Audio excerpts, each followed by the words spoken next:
I'm happiest in the saddle. A fellow sportsman. I am an FBI agent! Great Scott! What do you say we cut the chit-chat? A-hole! Dogs and cats living together. Mass hysteria. Come with me if you want to live. Hello, and welcome to Retro Ramble. I'm Charlie McGee. I'm George McGee. And this time, dear Ramblers, George and I are retro rambling all the way back to the 1980s, the tail end of the 1980s, to cover which film, George?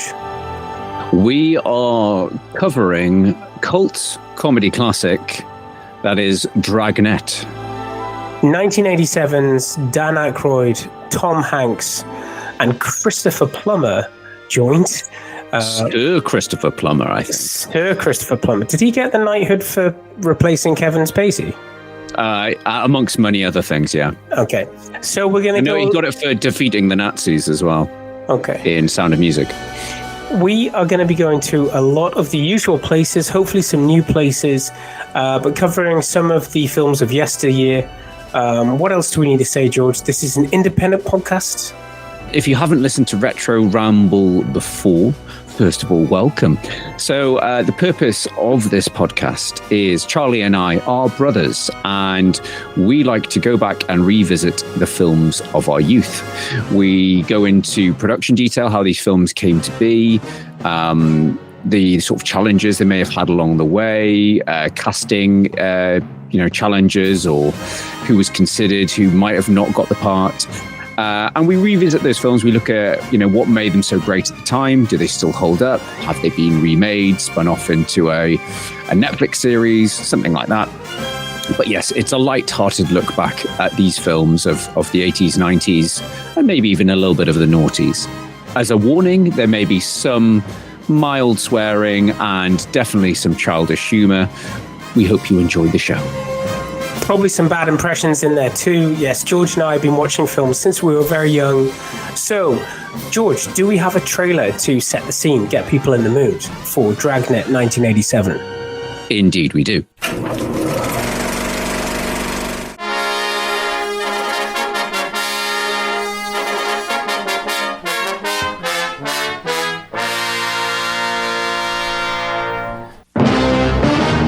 Dragnet. The story you are about to see this summer is true. Only the names have been changed to protect the innocent. For instance, Dan Ackroyd. Ma'am. Is Sergeant Joe Friday. Tom Hanks is Detective Pep Streebek. I'm your new partner. There's a dress code for detectives in robbery homicide. Section 3-605.10, .20, .22, .24, .70, .80. My name's Friday. Take a lot of kidding about that? Almost never. You know the kinds of things that can fall into an industrial sausage press? Not excluding rodent hairs and bug excrement. I hate you, Streebek. You got a lot of repressed feelings, don't you, Friday? Must be what keeps your hair up. Police officers, ma'am. Why couldn't you have got here before that big, bad, stupid-looking piece of sewage breath stole my white wedding dress? Just the facts, ma'am. We need to ask you a few questions. Their job. You know, Friday, I think we finally found your look. To enforce the laws. This is shaping up to be a little more than just a series of simple robberies. And preserve the safety of decent citizens. I found the snake! Sure, this city isn't perfect. We need a smut-free life for all of our citizens. Cleaner streets, better schools, a good hockey team. Dragnet. A new generation of courage. Thank God it's Friday! Just the facts, man.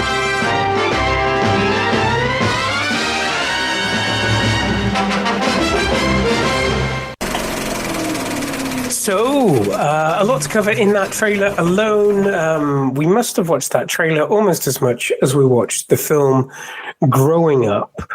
I feel like we should start with first memories, because I think we both have a lot of first memories about this film.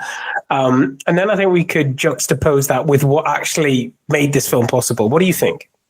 Yeah, absolutely. What I will start off by saying is this is... the reason we're covering this is due to one of our listeners. So one of our listeners, Brendan Burns, he was listening to our Trading Places episode, the one that we did with our dear father, and we name-checked Dragnet in that. And he said, oh, when are you going to cover Dragnet? And I was like, oh, I haven't watched Dragnet in ages. So thank you to Brendan for reminding us, because we have a very long and complicated spreadsheet of all our films, and Dragnet wasn't on there. I had missed it off. So, we get a shout out. You can, Brendan. So yes, I can't remember the first time I saw this, but I remember this being a McGee family favorite. As you know, if for those of you who have listened to the last Dan Ackroyd film we covered, which was Trading Places, our dad, who was a massive influence on a movie watching growing up, was a big Dan Ackroyd fan and a big comedy fan. So I think, despite some of the sort of maybe fruity stuff that's in this film, as for a child, I think Dad was happy for us to watch this. I think Dad just wanted us to have a balanced education, and cracking TNA is part of a good, solid upbringing for children. But yeah, no, I mean, Dan Ackroyd, big family favorite. I think we will also get around to covering The Great Outdoors with the late, great, just as popular in our family, John Candy. There's also Spies Like Us is another one. Chevy Chase, yeah exactly. God, I think that film was the difference between a good and a bad holiday once. Spies Like Us. So, I mean, for me, I just, watching this again, I realized how many times we've watched this. And this is family friendly. This is seriously family friendly. This has, it's, because at the same time, it's a very much a PG 80s movie. As you say, there's TNA. There's a little bit of, I think there's some mild swearing. There's not even like innuendo. There's very much in your face stuff, but it's not gratuitous. I think it's kind of, it's okay. You know, it's okay. It's okay. It's not the Bait magazine, and they don't go to. It's suggestive. It's not based too much. Though we're getting ahead, but there is a scene in true 80s buddy cop fashion. Let's go get coffee in the strip club. Okay. So no, we'll get to that. That was the TNA I was talking about. So I think, I don't know about how you felt, but I just felt I've watched this film so much, and I think we're gonna. I have a question for you, and I don't know, because your memory is not the best. But what? My short-term memory is horrible. My long-term memory is just fine. What are we talking about? Where are we? Yeah. But did we see this at the cinema, or I just have memories of watching it on video or VHS? I would. It's just the fact that it's 87. So I would have been quite young, but obviously it would have come out a year later in the UK cinema, so it would have been 88. Or it might be. I think it's still. It wasn't. That's not like an exact rule of thumb. Especially if it's a big summer release, and this film was big at the time. We'll get into it later on, but it was a very definitely successful in America, and I think that's more the legacy of Dragnet. I feel like we saw it at the cinema. And I think that's why it was a family favorite. I think we went to see it as a family at the cinema, and I think that's why it's stuck there. Though I do have a memory, and I don't know if I'm revealing too much, and I should be talking to my therapist instead, but I remember you and I going over, our parents were going away, so we were sent to, spend the weekend with Granny. And Granny with the devout Catholic, the Roman Catholic. And it was like, in true parents fashion, why don't you take some videos to watch it to Granny's? We're like, and you were like, let's take Dragnet. And I said, I don't know how old I was. I was like, but Charlie, there's all that talk about the Virgin Connie Swale, and that'll upset Granny. I was like, take it. So anyway, that's our pasty memories, not really doing this justice, but we've seen this a lot. But it's been a long time since I watched it. I was going to say, I don't think... 25 years minimum. Yeah, I'm pretty sure you and I haven't had... Either of us have had this on DVD. No. And I don't know if it might have got a late... I don't remember seeing it available on DVD. But yeah, so it's a strange one, as you say, in terms of revisiting it, how much of the dialogue comes back, how much of the set pieces... And the good jokes do come back. I can remember it being written on the VHS. Like I can see the text. So it wasn't abort. What was nice. Next to it, tape over and die. That had written. No. It was like because back in the day we would refer to normal bort as originals, like a video where it wasn't taped over something. On a read, possibly a read-only media. But this was one of those videos that we had and we watched again and again and again. So how do we get this film, George?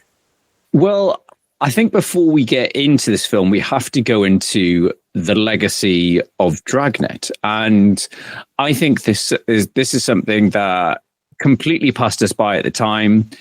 But Dragnet is a huge thing in America. And so let's go all the way back. So Dragnet was created by a guy called Jack Webb, who played the iconic Sergeant Joe Friday.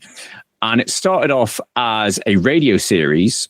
And it was all about a very faithful, it was like bringing that the reality, and it was based on real police case studies, and it worked very closely with the police force.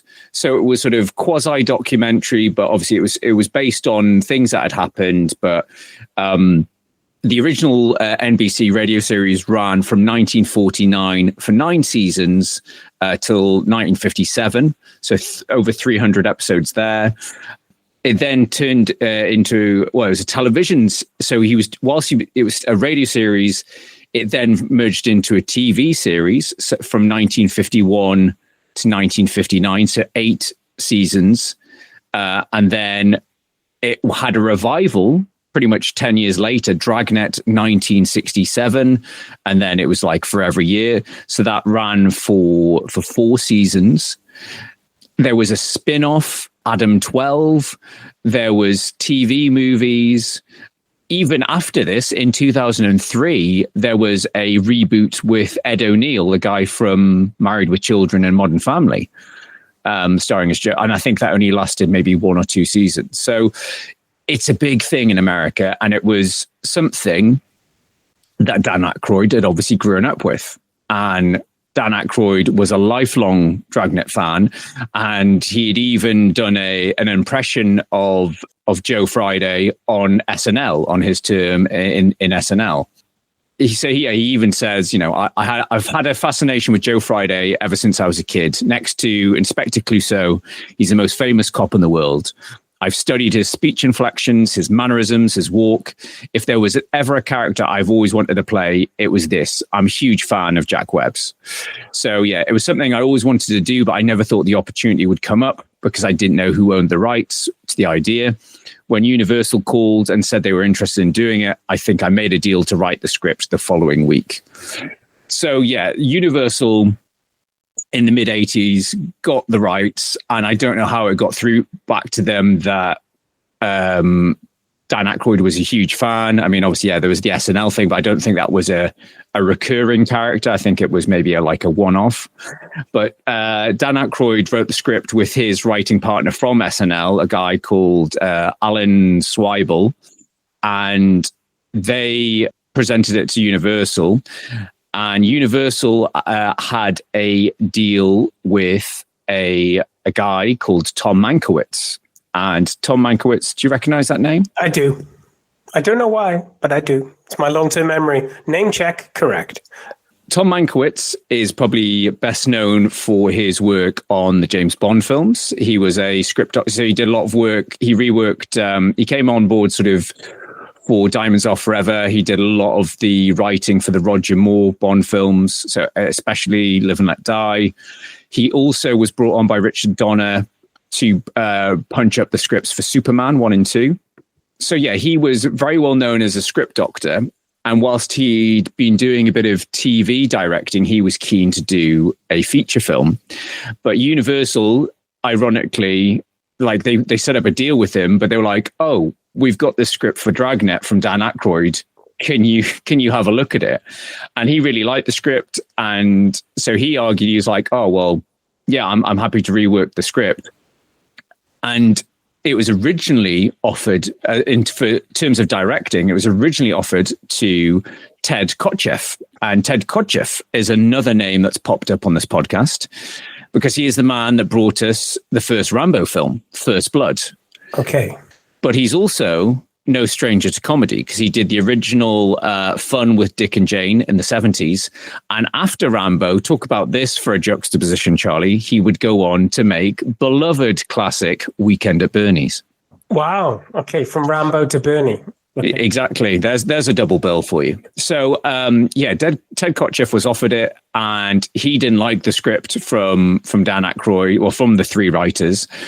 So Universal turned to Mankiewicz and said, "Oh, well, you're looking to direct something. Why don't you take a shot at it? You cut your teeth on TV." So it was his directorial debut.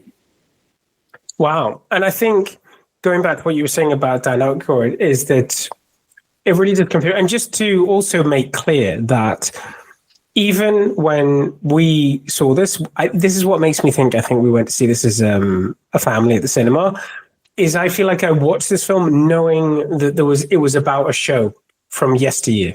Yeah. That's my memory of it. So dad explained and said, "Oh, it's like the old Dragnet stuff," that's what, and I think that's why he enjoyed it because he would have remembered this, Yeah, but I think Dragnet, if I'm right, I think we didn't get it syndicated. No, in the UK. It wasn't like we grew up with the original Star Trek and the 1960s Batman. We got those, and I think maybe even, I don't know, Lost in Space. But again, that was like, there was some big American shows that didn't really make it across. Well, whether it was Dad or whatever, but I just feel like I think we knew it was based on a TV show, but I don't think we'd ever seen it. Is what I'm saying. I didn't realize the legacy of it. But that was to explain why he was talking like the way he was talking. It was in homage of something. So. Okay, so we're talking about Dan Ackroyd. So where was Dan Ackroyd at this point in his career? Dan Ackroyd was hot shit, and I think that's why that shows. I think that's why Universal were like, "Let's go to Dan Ackroyd. Do you want to write the script?" Yep, and yeah. So Dan Ackroyd at this point, I think, was pretty much peak of his career. So obviously, start of the 80s, he's got the Blues Brothers. Then 83, we have Trading Places, the Twilight Zone movie. Ghostbusters is 1984. Spies Like Us is 1985. And then Dragnet is the only film he does in 1987.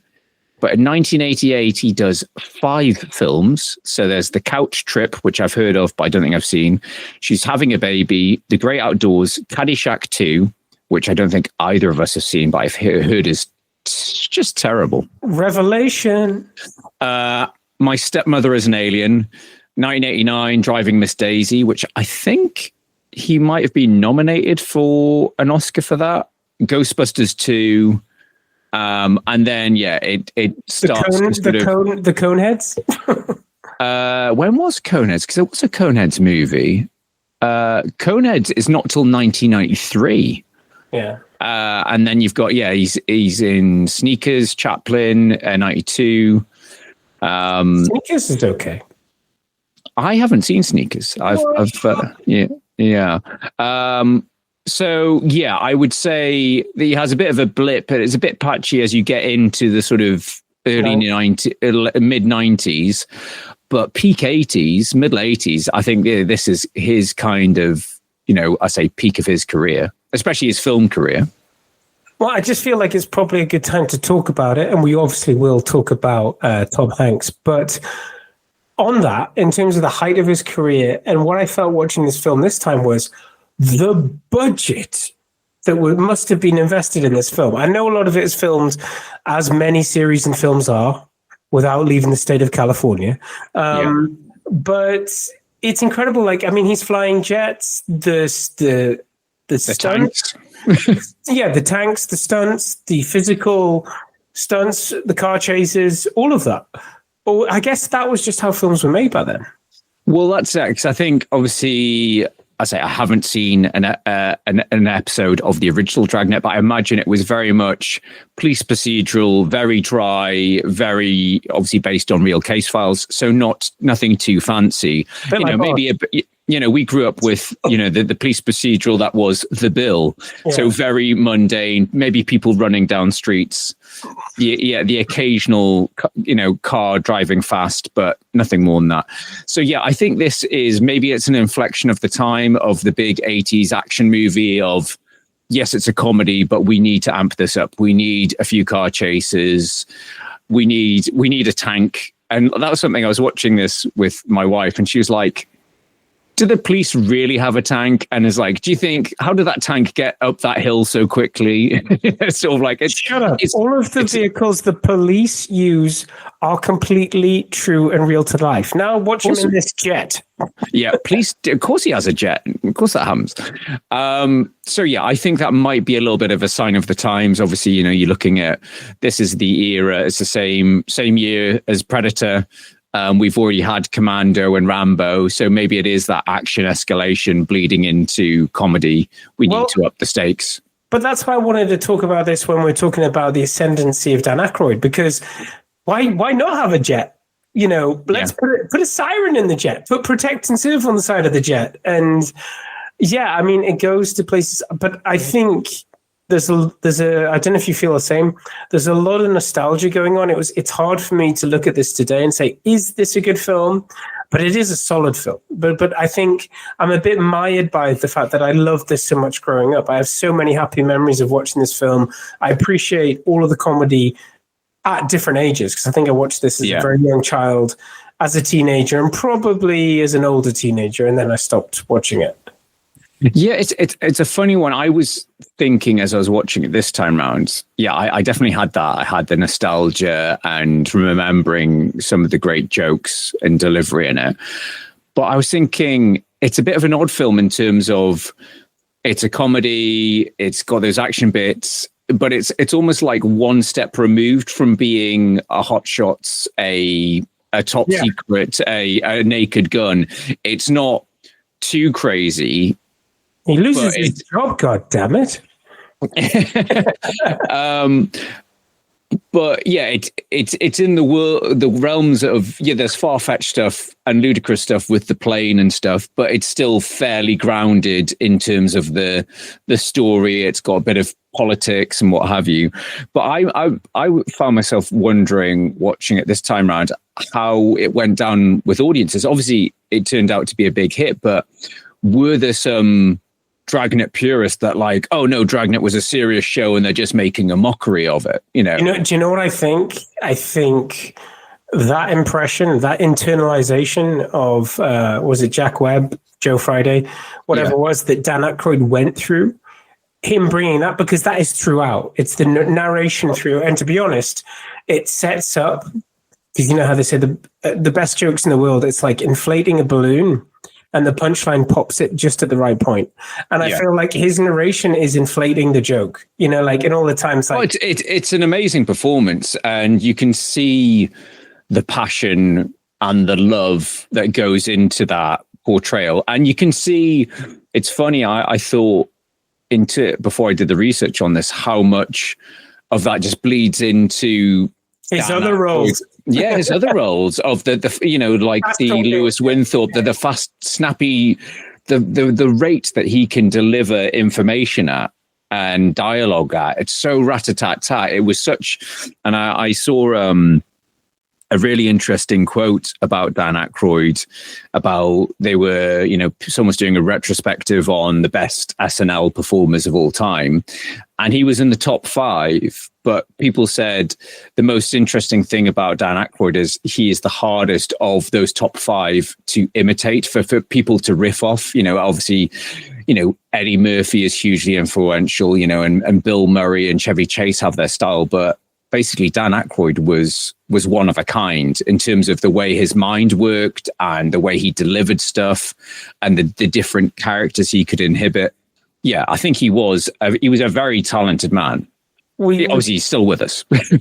But we see that range in the best. We talked about it in Trading Places. Like, I feel like that film where you see him super yuppie to complete broken down, that bit with eating the salmon on the bus. Oh, some great physical, and great physical comedy there. But the way he growls at people and stuff, it's like, that's for me the range. But no, I was just talking about like any of the purists. For me, there's enough in that film of him doing Joe Friday for them to have been won over. Yeah. Super fast talking, delivery of, how about you, hot shot? But that's why he's so good at doing that. In his films, it's like, when's he going to do another monologue? Give me another Danalogue. I was like waiting for the next one to come up. And I liked in this film, I know we're skipping ahead, but even when Tom Hanks does it, when he's missing Friday and the guy with the mullet that needs to be brought. Yeah, and he's like, what's happening to me? No, but I love when Dan Ackroyd goes to arrest Christopher Plummer in the toilets, and everyone's waiting around, just like, and he gets a round of applause at the end. It's just like a good hockey team. But yeah, I think it is it's a fantastic performance, but you need someone to bounce off, and obviously, oh my god, the most, I think, 80s named man, Pep Streetbeck. I mean, like, I feel like that was a 3 a.m. decision. Yeah, it's like, where's this come from? Because obviously the in joke in this is Joe Friday's original partner is the captain in That's this. what I thought. Yeah. So, and he's the guy from The Simpsons. By our computer's technology, she should look about 47 years older. It just has the digits of 47. 47. Yeah. So he's in the Simpsons episode. Yeah, so I think sadly the guy, Jack Webb, the original star, I think can no longer be with us. He can't. I think he passed. I think the start of the 80s. Right.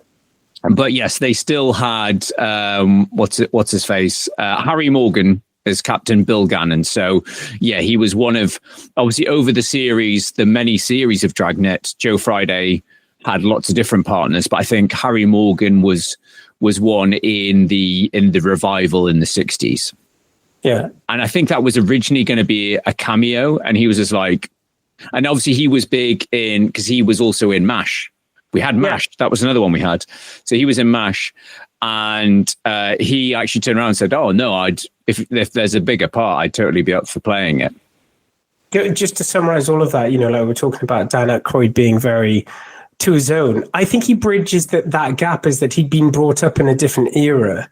And I think that fast talking thing, because it reminds me of when my wife and I tried to watch a Cary Grant film, and we're just like, did people really talk like that? They sure did in the movies, in the same movies. So yeah, like there is no breath between somebody finishing a sentence and a character in the head, yeah, really? And it's like, do people actually talk like that? Did people talk like that? And I feel like Dan is kind of bridging that gap, saying on this radio show, this is how the information was delivered. It was prim and proper. The people of the United States, of the LAPD, it was like, okay, LA's finest. Yeah, I had that recently. I watched for the first time a classic film noir, Double Indemnity, and it's got the, come on, baby, what's gone? Give me a cigarette, baby. And I came away, it's like, well, I want to talk like that more, but I might get in trouble. I want to get into the office and say, yes, anyone want to get any coffee? Yeah, coffee. Coffee. Everyone's talking out of the side of their mouths for some reason. Is that because it's probably cigarettes? I was going to say, probably because there was a cigarette on the other side. There's a lot of good lines in this, but I love do these look like the breasts of a 4-year-old woman? No, ma'am. They're quite impressive. Bordering on spectacular. Let's talk about Tom Hanks, because we started to Pep Shrebeck. For me, Tom Hanks, everything he says is hilarious. He is the comedy sidekick in this. He hasn't got AIDS. It's a wonderful trip from him, showing his range. I just love all the times when what I was talking about before, the narration where Dan Ackroyd turns up in his apartment and Tom Hanks is unhandcuffing himself from another detective, another police officer. And yes, he's with another lady. He's an absolute hound. But no, he is great in this. And I think that was watching it this time. Again, I was reminded of how talented a performer Tom Hanks is and how funny he can be. And yes, obviously he's still doing the odd bit of comedy, but we mostly know him for bursting into tears in front of pirate bursting into and not in a fun way. But yeah, he's like, but in terms of he still does the odd bit of comedy, and obviously there's the toys. He's still brought back occasionally for the Toy Story paycheck. Wheel him out again, but it's how unhinged he is and how manic he is. He's doing the sort of the Nightmare from Elm Street, and he's like screaming and scratching his face. That's a whole scene. Like that is a whole thing where Tom versus Tom in the camera. Yeah. And let's look at where Tom Hanks was in. I want to say this is close to Turner and Hooch. I want to say. So this is the year before Big. So I think he went and did Big straight after this. I'm just pulling up his. Oh, right. So yeah, Splash and Bachelor Party are 1984. The Man with Wad Red Shoe, that was another McGee favorite. I remember watching that lots. That's 85. Money Pit, 1986. One of the best films ever. Yeah, especially if you've gone through any renovations. If you're an adult who's invested in a property. Yeah, watch Money Pit. Dragnet, 87. Big, 88. The Burbs and Turner and Hooch, 1989. Okay. And then, you get into Joe versus Volcano, League of Their Own, Sleepless in Seattle, I Have AIDS. He's getting seriously close to being just something to lean against. Yeah. He was obviously, his star was massively on the rise at this point. Interestingly, he wasn't first choice in this film, but we'll get into later. Two dragons. two dragons on the rise. So yeah, I think he's got some great lines, and I love the way the sort of the back and forth they have, and yeah, he's very much a modern 80s man. He even has a yo-yo. He practices tricks on it.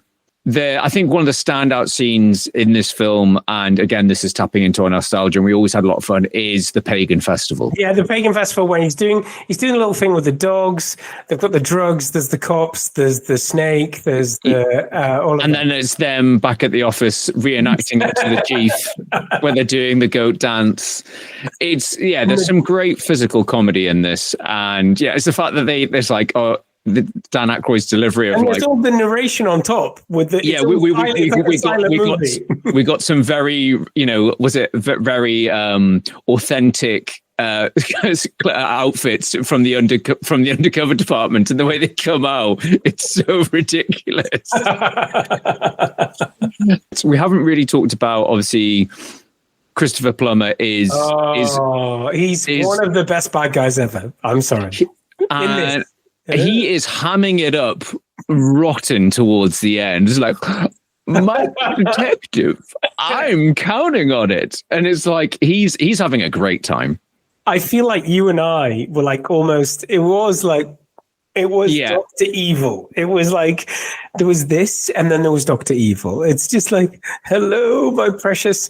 I also want to talk about character actors in this, because the chief commissioner, the police commissioner, is brilliant. Well, the way she's hanging off him. And yes, you've got Plummer and who's the guy who looks like Jaws? Charlie, do you not recognize who that is? Is that Non? It is Non. Oh my God, the former real life mafia guy. Yes, it's Jack O'Halloran who played General Zod's Muscle in Superman 1 and 2.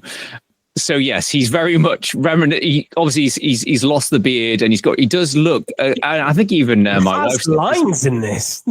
Even my wife was like, "Is he from a Bond film?" And I was like, "No, he's from Superman." She was like, "Oh, that guy." But he has, I think, one more line.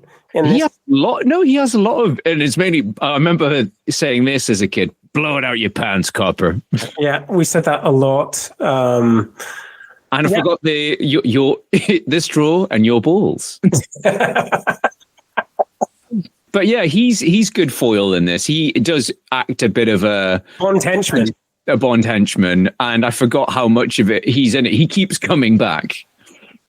Can we also talk about Smut King Jerry Caesar, who he is putting on an accent. Please tell me he's putting on a list. He is, because he's him and other stuff, and he doesn't talk like that. It's amazing. Yeah, he's from like 9 to 5, and he's a big character actor. Dabney Coleman. He didn't talk like this. No, his accent. I found his accent a bit jarring.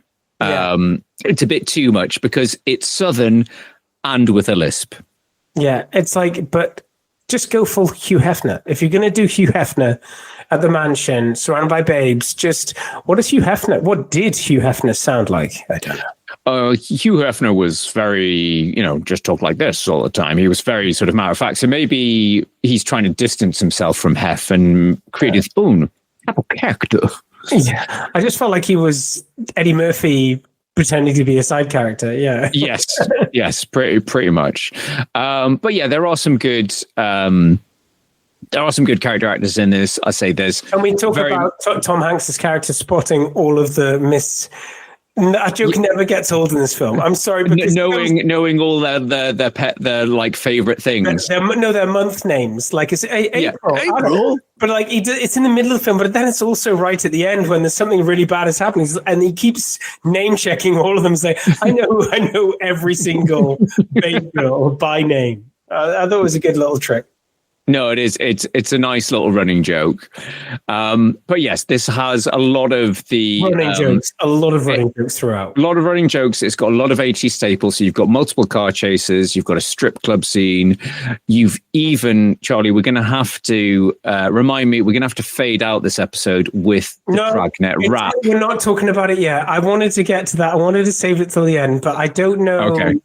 No, we can talk about it. I mean, you brought it up, so we have to talk about it now. So we are gonna exit this episode with the Dragnet rap, so you can understand what we're talking about. But I feel this again. You're tapping into the long-term memory of Charlie McGee. This is why I think it was a cinema outing, because I feel like I accepted it at the time because it's at the end of the movie. You've had a great time. You think they've both done a good job. And you're like, I can't believe they're doing a rap, but they gave us such a good movie. It's okay. No, the thing was, Charlie, like rap was fresh then. Even white guys rapping was fresh.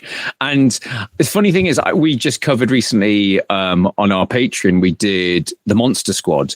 And that has a rap at the end of it, all about the Monster Squad. And obviously, a couple of years later, we had the Teenage Mutant Ninja Turtles, Partners in Crime. It felt like there's a lot of sort of, obviously, rap was on the rise, but sort of, white boy rap. You could buy a Rapmaster 3000 anywhere on the street. It is almost like that, but it's like, I just feel this is connected to what we were talking about at the top of this episode, is that Dan Ackroyd was so hot. He's like, and I can do a rap. Yeah. Of course you can. You can do whatever you want. I feel like, because when you see it, it's almost like they're in the recording studio. And obviously, having a great time. It's going to help promote the movie. Universal are really behind it. But yeah, let's get into reception of this before we get into coulda, woulda, shoulda. So interestingly, Tom Hanks doesn't have fond memories of this film. So maybe it was hard to make. It's so his recollection in a few years later, he said, it made a lot of money, but probably not nearly as much as anticipated. It's convoluted. There are problems with it. It should be funnier. And in a more recent interview back in 2024, Dan Ackroyd said there was good stuff in that film. It was a hit at the time. Tom, I don't know if Hanks will ever forgive me for that. He didn't like it, really, I don't think. He didn't like the way it turned out, but we had fun making it, and he was terrific in the part. But there were some elements that there with the director's choices and cutting and all of that. The next time I see Hanks, I'll have to apologize to him. So, yeah, it sounds like maybe there was some sort of more friction maybe between Mankiewicz and Hanks, but I think Hanks does get the lion's share of the jokes, but maybe just was maybe some of the best takes or something. Maybe there's a lot left that he wanted in the movie. It was probably the portrayal, I think, because I think they needed them to be black and white.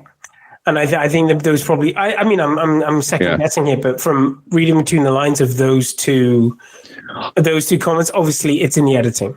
Yeah. Well, no, I think I read somewhere that there was a few pickups that lent more on him with all the different police officers as like bridging material, and he was like quite involved in that. But I don't know, whether there was other stuff that was cut that he was a fan of.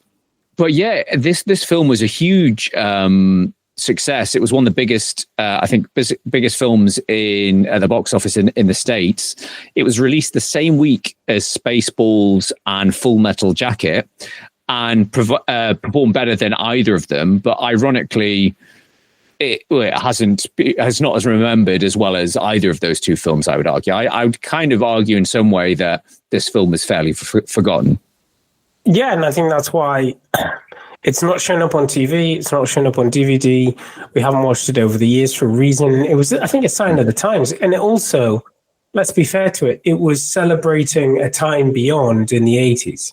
Yeah. So it was like, can we carry that forward? We've got other properties which are easier to update. And ironically, Tom Hanks turned down the role of Lone Star in Spaceballs to make this film instead. Interesting. Well, thank God. Because then we got Bill Pullman. Bill Pullman making his mark. Then we might not have had squinty Bill Pullman. We might not have had Bill Pullman if he hadn't done. Can you imagine who opened up Bill Pullman? No, people wouldn't know how to squint. Spaceballs 2 coming soon, Charlie. Thoughts? I'll get back to you. Toy Story 5 coming to you soon, George. Christ. Gremlins 3.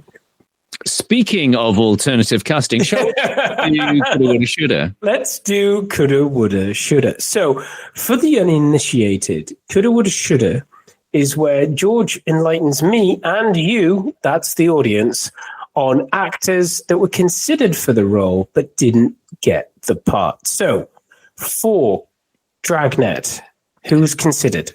So, obviously, we've talked about Ted Kotcheff almost being the director, Dan Ackroyd being a huge fan, being involved from the start. So there was never anyone else in contention for the role of Joe Friday. However, there was two actors considered for Pep Streebek before the amazing Tom Hanks. Originally, this is probably not that surprising, Dan Ackroyd wanted... No, not the other one. He wanted Jim Belushi to play Pep Streebek because obviously we'd lost John Belushi earlier in the 80s. Okay. So he wanted everyone's favorite loudmouth. And he maybe he was too busy making K-9. I don't know. Was K-9 probably around the same time? Or was after Turner and Hooch? Did he make anything else other than K-9? Red Heat, which we still need to cover.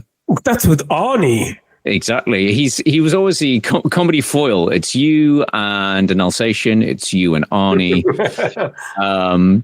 So yes, Jim Belushi was originally first choice. Then it was offered to Albert Brooks. Do you know Albert Brooks?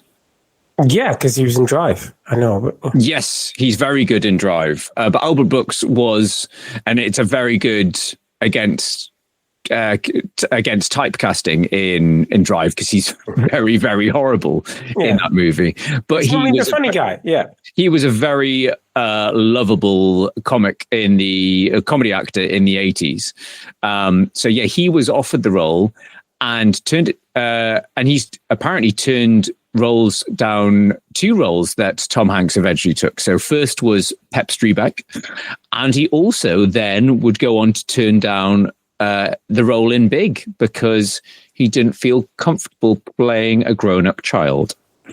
So yes, those are the two coulda, woulda, shouldas. Could have been very different, but I think it's a great partnership. It's a great double act, Ackroyd and Hanks. Well, yeah, and I think what's good is that what I'd like to say is that Ackroyd does need somebody to play off. Yeah, someone to bounce off. And the better the performer next to him, the better the performance of Ackroyd, which is why I feel like The Great Outdoors and Trading Places trump this, because they've got John Candy and Eddie Murphy And I'm not saying there's anything wrong with Tom Hanks. I'm just saying the partnership. I'm just talking about the partnership is that.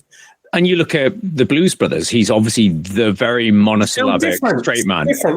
For years, I didn't even realize that was Dan Ackroyd. Yeah. Because he's so different from his other roles in the Blues Brothers. Yeah, but I think Fast Talking Eddie Murphy, Fast Talking John Candy. Yeah, Fast Talking Chevy Chase. Yeah, exactly. It was a different time. It was a different time. As we sort of moved into the 90s, then we'd get another glut of American TV show remakes as movies. So we had The Brady Bunch, we had Lost in Space, we had a little thing called Mission Impossible. So yeah, there was a lot of properties that were revisited and picked up in the sort of 90s. Obviously, Addams Family, that was another one. But yeah, I think obviously Dragnet was a big one for the late 80s. But I think that's what I do want to say is that I feel like as we were going into the late 80s, we were seeing a passing of the torch. We were seeing, obviously Batman was 89 and there was other films, and we were seeing video really booming. Because there was a time where people were like, DVD's great, helps prop up cinema, but we forget that model had actually been established by video. That was when film companies realized there is the box office release, and then there's the recurring, incremental revenues to be realized over a longer period thanks to VHS. Home entertainment. Home entertainment. So I think that it was a passing of the torch, so to speak. And with that, I'm connecting the actors as well. So we went through this there's only a few of the greats that made the transition. The Walkens, the Bill Murray, who were still knocking it out of the park, getting big films in the 90s, but they didn't all make it. Like Chevy Chase. Well, that's it. Look at Ackroyd, Chevy Chase, Dan Ackroyd. Yeah, had sort of blips along the way. But then thinking about it, obviously we covered one of his later good films, Grosse Pointe Blank. Dan Ackroyd, of course. Yeah. But that was I feel like he was going back that was a mini sort of comeback for him. Yeah. I think for 97. But yes, I think, Dan Ackroyd's got a lot of great movies. And yeah, there's, just talking about it now, there's still quite a few big ones we haven't done. I think we'll most likely probably cover the Blues Brothers or the Great Outdoors next, because I don't think we've done any John Candy, have we? No, we haven't, and that's why Uncle Buck. I almost feel Trains. I feel like there's Planes, Trains, and Automobiles because that's a Steve Martin joint as well. Yeah, I think I'd almost want to do that and Uncle Buck before I went back and did another and to do the Great Outdoors. I think we give Dan a bit of space, but I'd love to do either, especially just this Steve Martin in Plane, Trains, and Automobiles. I think it's... Well, Charlie, we're coming up to Christmas. I'm not sure how well that would track now, because that is about... It's still very much a beloved classic. I think, obviously, it's more of it's a Thanksgiving movie rather than an out-and-out Christmas movie, but it still gets there's still a lot of love for that film. It's a cult favorite. I haven't watched it in a long time. I haven't watched it in a while. I think The Great Outdoors will be reassuringly uncomfortable, unconventional. And probably aged like milk. Yeah, exactly. But we will come back to it. This is a great time. It was a great time to be alive. It's a great time to go back and revisit. So anything else you want to say about this film? No, I think it was obviously, I think for a lot of people listening, they'll probably have to dig it out and try and find it. It's available on to buy, to rent. But yeah, if you're a Dan Ackroyd fan, it's a great sort of mid-80s buddy cop comedy. I think it's worth checking out. But again, as Charlie warned, there could be a big nostalgia factor for us to revisiting it. Yeah, family friendly, just as long as they're over a certain age. Okay, all right. Well, for this episode, I've been Charlie McGee. I've been George McGee. Thank you for listening, and thank you for all the people that take time to like and comment and give these, suggestions. I say we do encourage them. Thank you to all our patrons. We have a bunch of extra content available on our Patreon channel. So we do new movie reviews. We do revelations where Charlie and I will revisit those classic films we somehow missed first time around. So yeah, there's a lot more on Patreon for only a few pounds a month. You get a lot more content. But yes, I say we're always open to suggestions. We are the highly suggestible type. So if you have any films that we haven't yet covered, please let us know. And there will be more content coming to both Recent Ramble. There's a lot of stuff out at the cinema at the time of recording. A lot of 80s tropes being rewalked in terms of Predator, in terms of Arnie Cannon, Running Man, that sort of thing. So we'll definitely get to cover it. And then there's revelations, as George said, for films that somehow passed us by. But until next time, bye-bye. Bye-bye. Don't forget the rap. This is the city. It's a city of crime. My name is Friday. I carry a badge. 3:15 a.m., Thursday, January 15th. It was chilly that morning in the City of Angels. On this particular occasion, we happened to witness a pagan ritual in progress. See that, Streamek? We're just in time.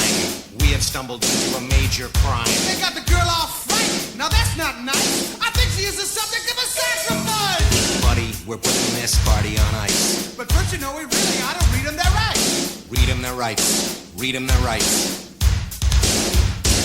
Well, I'm here tonight to rap about your rights. Cause right now you're in trouble. Don't have to say nothing at all. Y'all got two calls and you better make them on the double. This is the city of crime. Those still alive. This is the city of crime.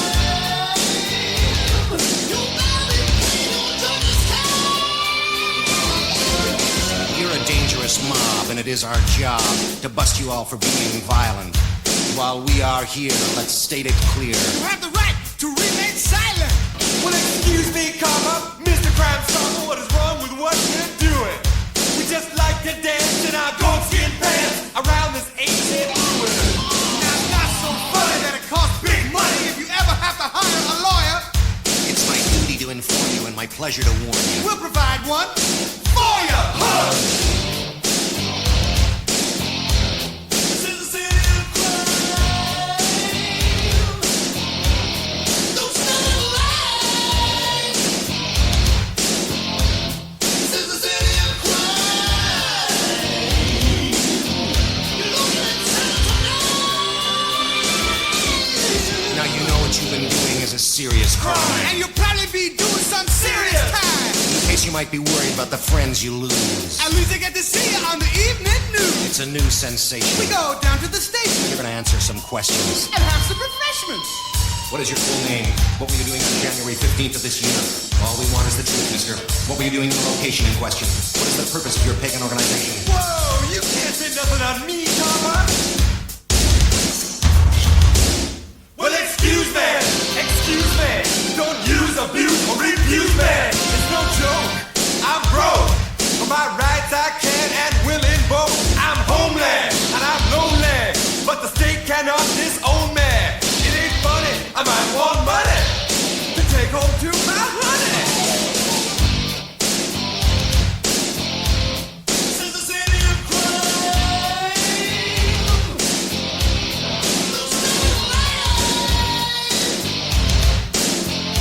This is the city of crime. Where honest men are the In case you don't agree with my methodology, I like to do things my way. Don't get memory lost about who's the boss. Don't forget, my name is Friday. I'm the man of the hour. The tower of power. I'm the arm of the law. The very last straw. I'm on the side of the right. A gleaming white knight.